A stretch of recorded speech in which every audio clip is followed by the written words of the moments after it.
All right, let's jump right into a really fascinating thought experiment. I want you to imagine a scenario that just strips away everything we normally rely on. You know, our personal space, our daily routines, even our friends. It's all designed to ask one really deep question. What happens when two totally different people are forced to exist in the same tiny space? So here's the setup. You take two strangers who are complete polar opposites, think a fitness nut and a hardcore gamer, and you stick them on a small floating platform in the middle of a lake for 2 weeks. I mean, just let that sink in.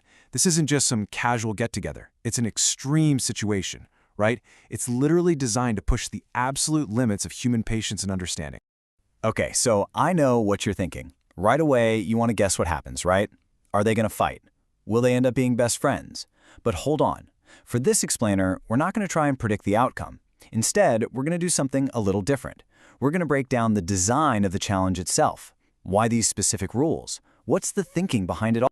All right, so let's start digging into the first piece of this puzzle, the people. I mean, this is the human variable, and it's absolutely critical.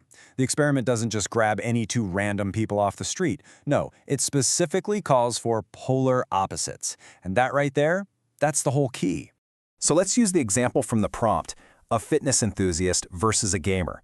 I mean, think about it. On one hand, you've got someone who's all about an active lifestyle, structured routines, getting outdoors. And on the other hand, you have someone who's focused on mental strategy, a more flexible schedule, usually indoors. Their whole way of life, their values, they're just fundamentally different. And this choice is anything but random. It's the engine that makes this whole thing go. And that brings up a really big question, you know? What's the real goal of setting it up this way?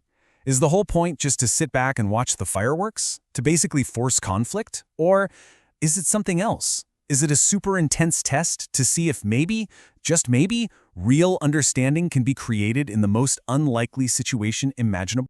Okay, moving on to the next major piece of this experiment, the environment itself.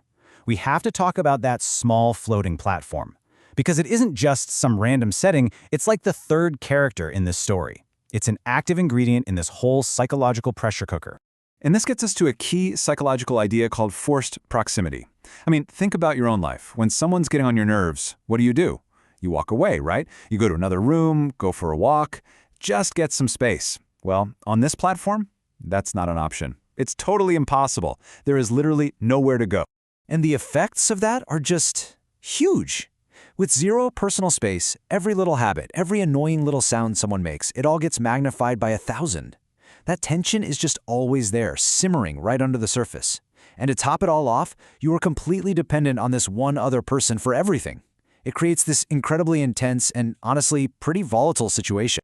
All right, so we've got our clashing personalities, we've got our pressure cooker of an environment. So what's the last piece of this puzzle? Well, it's time. Why 14 days? Why not a week? Why not a month? There's a reason. See, 14 days is a really specific, very deliberate choice. It's long enough that you can't just be polite and fake it till the end, like you might over a long weekend. But it's also not so long that people can truly settle into some kind of comfortable long-term routine. 2 weeks, that's kind of the sweet spot. It's the perfect amount of time for all those initial good manners to wear off and for people's true colors to really start showing. And what this time frame does is it's basically designed to force people through a few predictable stages.